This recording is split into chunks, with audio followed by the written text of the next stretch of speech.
Welcome to Electrified. It's your host, Dylan Loomis. First up today, Cybertruck is officially in China and, no surprise, attracting many people's attention. We also got this short video of a Cybertruck pulling into a Tesla showroom in China, and you can see all of the people huddled around it taking video per the usual. This Drive Tesla Canada article didn't have any special information. It was really just using the comments from the Q4 call when Tom Zhu said that based on their current conversion rate, they're expecting to fill out their 2024 production allotment relatively soon. And so far, no Canadian customers have actually got emails to place their order. Canadians therefore may be waiting until 2025 to get their hands on a Cybertruck.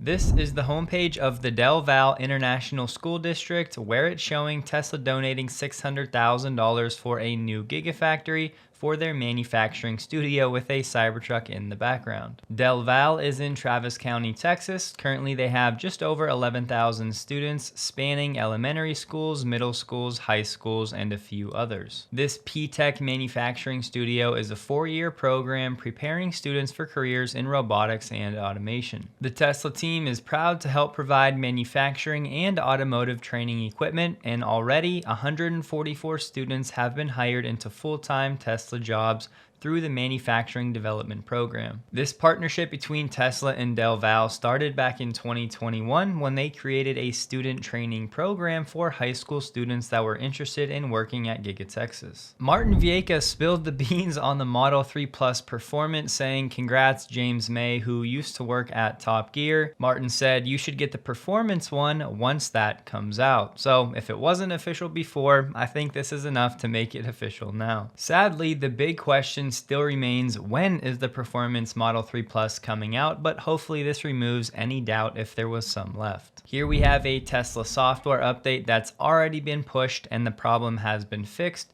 It had to do with a software glitch where the backup camera may not function when the car is in reverse. This covered 200,000 Tesla Model Y, S, and X vehicles from 2023. A Cybertruck owner shared this screenshot of his user interface, and at the bottom you can see locking differential controls coming soon. Lockers, as they're called, can lock the axles together to provide all of the torque that's available to the tire that has the traction, which can make the off-road experience much more enjoyable. In an off-road situation where your traction may be limited and one tire is slipping or spinning, that's where these locking differentials will come in. Checking fueleconomy.gov, we now have 8 different variants of the VW ID.4 that all qualify for the full $7,500 tax credit. This car is produced in Chattanooga, Tennessee, and does start around $38,000. Last year in the US alone, the ID.4 sold roughly 30,000 units. The tech and the specs with the ID.4 will not knock your socks off, but it now starts at $31,500 compared to the cheapest you can get into a Model Y after the tax credit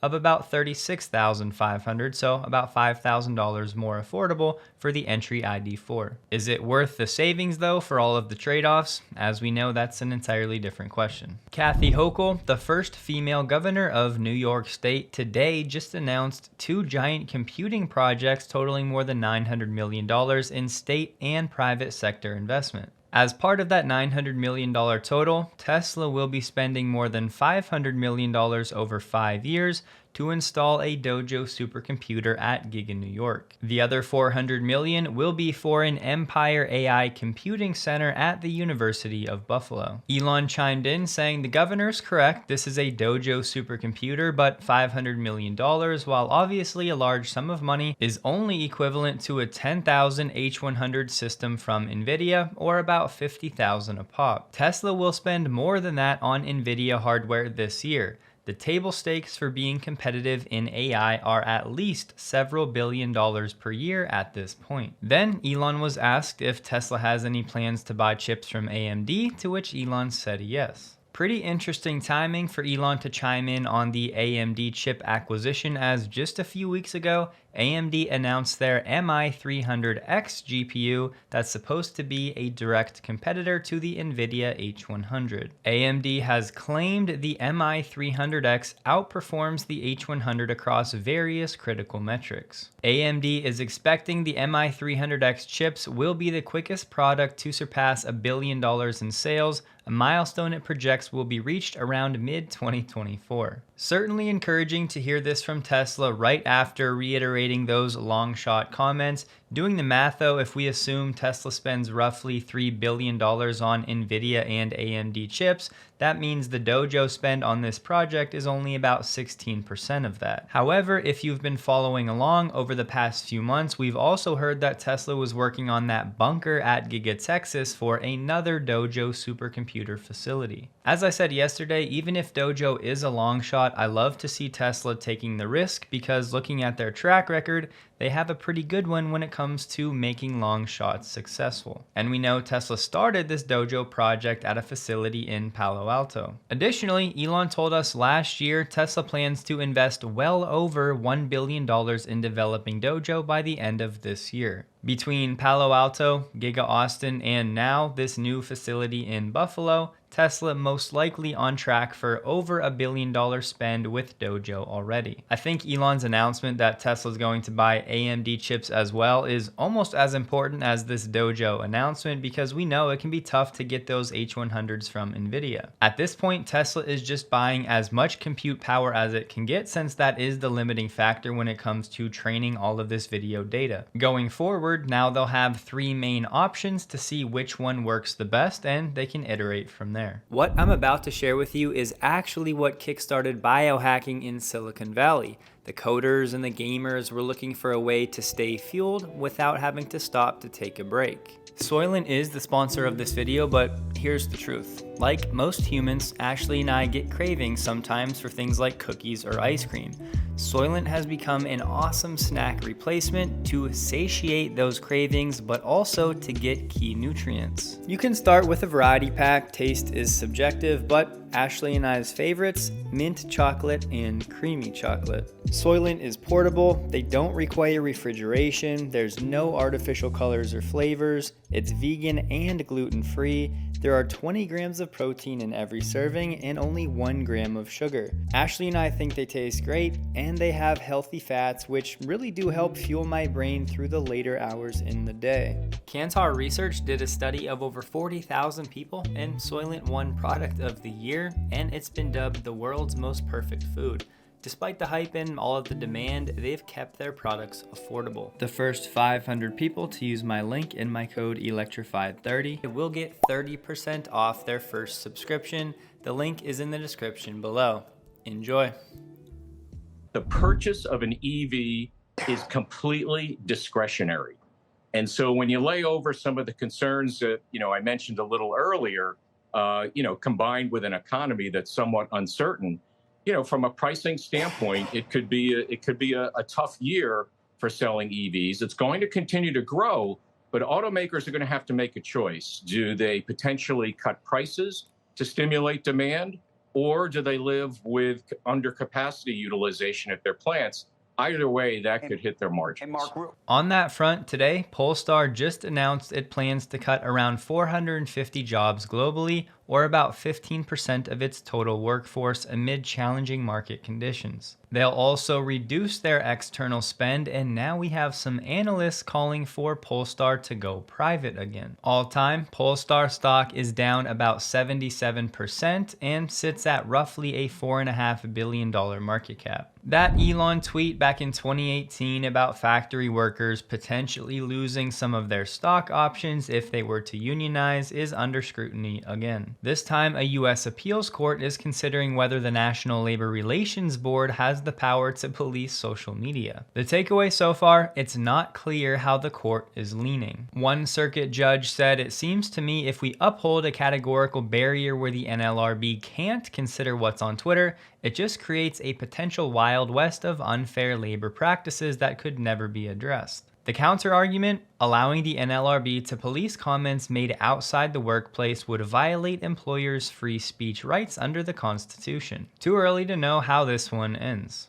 Tesla is this behemoth in the AI space. It's going to be one of the greatest AI opportunities of our time.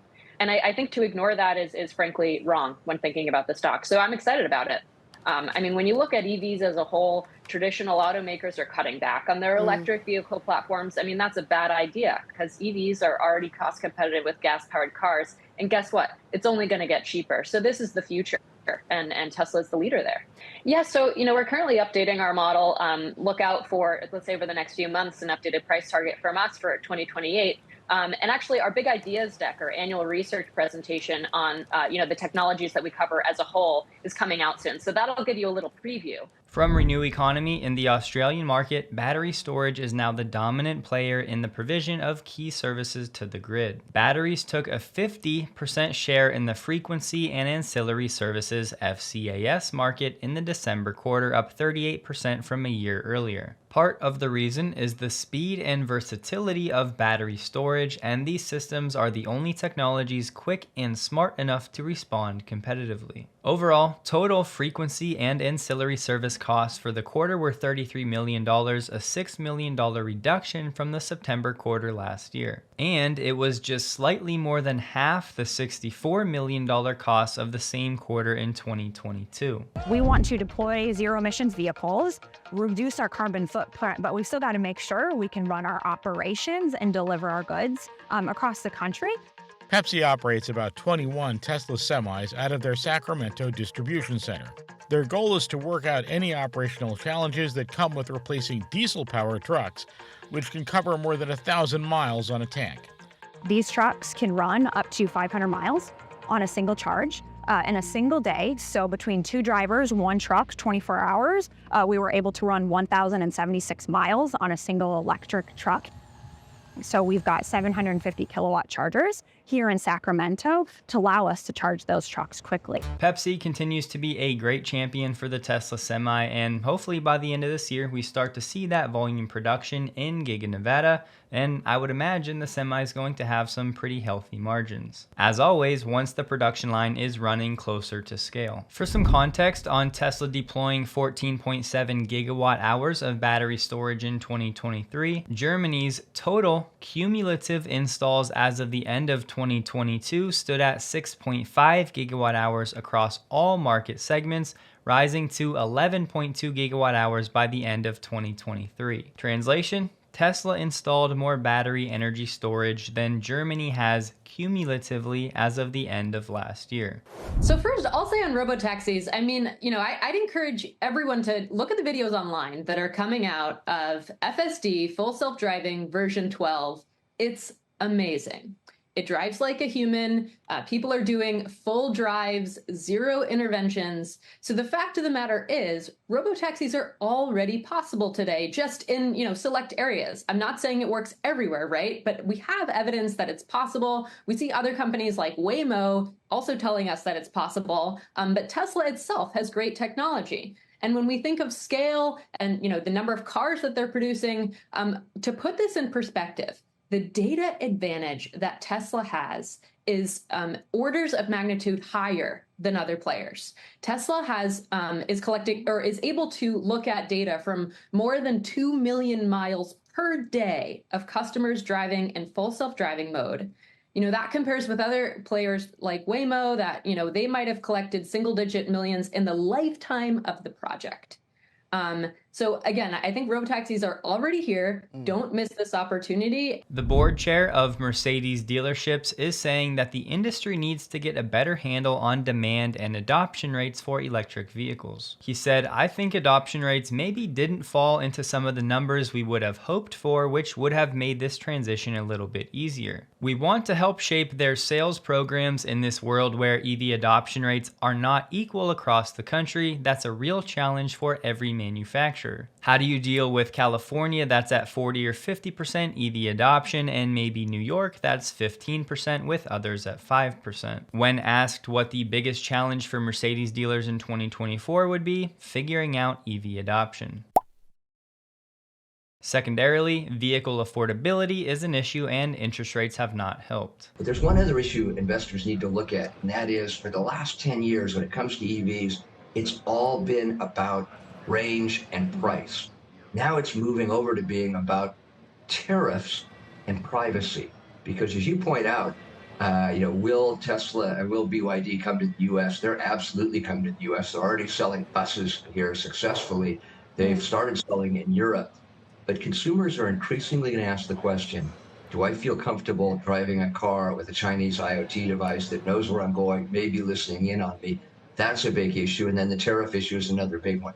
U.S. needs to be careful on tariffs because we may feel good with the 25% tariff we've slapped on, but there's a much bigger auto market in China than there is here. And if China reciprocates, we may think twice about that. I thought it was interesting hearing the confidence from Steve Wesley, a former Tesla board member, when he talked about BYD's entry into the American market more than just buses that they're already selling. Model 3 Plus long-range deliveries have been pushed back 1 month to March to April. The rear-wheel drive variant still sits at February to March. We got a quote from Ron Barron's son, David Barron, saying he expects Tesla stock to reach $1,200 by 2030, up about 550% from current levels. Perhaps even more encouraging for some, he said he still expects Tesla stock to touch around $300 in the next 12 months, up from the roughly $183 right now. David manages Barron's Focused Growth Fund, which is composed of about 11% of Tesla stock, so naturally you would expect some bullish comments. This week, GM announced new plans to invest $1.4 billion over the next 5 years in Brazil for EV production.